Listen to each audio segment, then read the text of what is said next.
guys, my name is Jacqueline Beck and welcome to my YouTube channel. In this video, I'm answering the question, how can I be more creative? I'm going to answer this question with 4 ways that you can be more creative in your hand lettering, as well as showing you as many ways as possible as I can letter one single word. Because let's be real, if you can letter one word in 20 or more ways, then you know you're being creative. My hope with this video is that you can get inspired to be more creative every single day. Since I've deemed this month Gratitude Month, I think it only appropriate that I try to hand letter the word gratefulness as many different ways as possible. I've also started a challenge this month over on my Instagram page called the hashtag Lettered Gratitude Challenge. In this challenge, I'm challenging you to hand letter one word every single day that you are grateful for. Tag me in it so I can shout you out, and I'm doing the same thing as well. So if you're curious to see what I've been grateful for all month, head on over to my Instagram and check it out. And don't worry, it is not too late to join. I know we're already into November, but doing it even one day is better than not doing it at all. I'm also going to hand write a thank you note to every single person who participates in this challenge as a way of saying thank you and I am grateful for you. All right, let's get into the video. All right, when it comes to creativity, I get that it can be hard. That's why I've broken it down into 4 simple things that you can do that will make you feel more creative in your hand lettering practice. All right, those 4 things are slant, bounce, spacing, and inspiration. All right, the first thing I want you to try when you're being more creative in your hand lettering is changing the slant of your words. So now I want to challenge you to slant those words in a different direction. You can slant them a little bit this way, a little bit this way, or really far one direction or the other. The second way you can change up your creativity is by adding and subtracting bounce from your letters. What do I mean by bounce? I mean the height and the depth that each letter goes. You can make your letters even higher, or you can make the bottoms of your letters go even lower. This will create a completely different look than what you're doing already. Or if you're already writing a really bouncy set of letters, take the bounce out and see what that does. Changing up the bounce in your letters is really going to shift your creative style. If you already have a pretty bouncy style, take that bounce down and try to make them more streamlined. If you don't have a super bouncy style, really play around with how high up the bounce can go and how far down the bounce can go. The third way you can be more creative is by the spacing of your words. By this, I simply mean spacing out the individual letters further apart or squeezing them in closer. These create completely different looks, even if you keep everything else the same. My 4th tip for being even more creative in your lettering is inspiration. This one is a little bit more vague, and that's on purpose. I gave a tip in one of my Facebook Lives over in my private Facebook group. You can join that down below. And that tip was to use inspiration for you and not against you. I see it all the time where people will go to Pinterest, find something that is so beautiful and they want to create something similar to it. They want to draw inspiration from it, but instead of drawing inspiration, they just end up copying what is on the post. We all know that copying someone's art is not okay. However, drawing inspiration from someone's art is a huge compliment. So here's the trick to drawing inspiration without copying someone's work. Find something that you love, take a mental screenshot of it, put the picture away and don't look at it, and then go and create something similar. Because you've only looked at the picture once, the small details will be hidden away and you won't be able to copy it exactly. You'll just simply draw inspiration from it. All right, and my last little bonus tip for being more creative is only change one thing at a time. I know this one is hard. I know you're like, oh, well, that's not gonna make me more creative. That's gonna stifle my creativity. And that could be the case. And if that's the case, do whatever you want, Pollyann. Like, it doesn't matter to me. But if you are really struggling with being more creative, only change one thing at a time. Changing one thing at a time will help you build consistency in your creativity. I have lots of different styles that I like to hand letter in, and they all stay consistent from style to style. If I'm changing up all of these different elements all at the same time, sorry, my dog just shook himself and he jingles. If you're changing up all of these different elements all at the same time, you're not gonna know which pieces you're shifting and it's gonna feel inconsistent. Now, if you've watched this far in the video and you're thinking, but Jacqueline, I don't even know how to hand letter. Don't worry, I got you, girl. Down below, there's a link to a free hand lettering guide. I've created this guide as a really simple way to get started. It's completely free. I'll email it to you. You just print it off and you can get going super, super quick.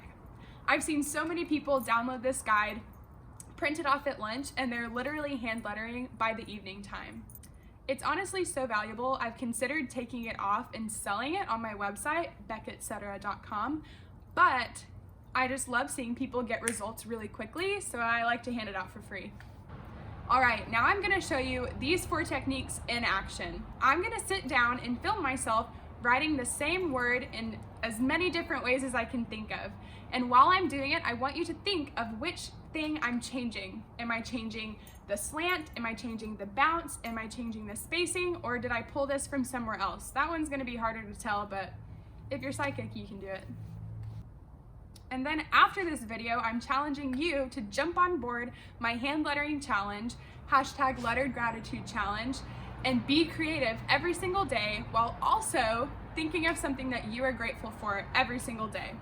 Reminder, I will write you a handwritten thank you note if you do that. All right, before we look and see what I did, I want you to guesstimate how many different ways I could letter in the comments below. All right. Let's see my attempt at this, shall we?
Was your guess correct? Tell me, were you able to tell which thing I was switching up with each letter? Was it the slant? Was it the bounce? Was it the spacing? Could you tell? If you could, you're well on your way to being able to do this yourself. Okay, I hope you enjoyed this video, and I hope that it gives you a little bit of inspiration on how you can hand letter more creatively in your own life.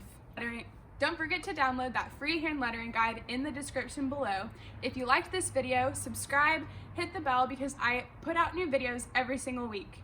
If you have a good idea for a video, post that in a comment below. Be brave, just do it, and I will respond, and there is a really good chance that I'll actually get that video done. If you want to see more of me, I hang out on Instagram all the time, and I also have a private Facebook group that is open to people who are looking to learn how to hand letter. I do a live Q&A every single Friday on that group, and you are welcome to join. It's called the Beck Etc. Inner Circle, and it will also be linked down below. All right, I hope you enjoyed this video, and I'll see you next time. Bye.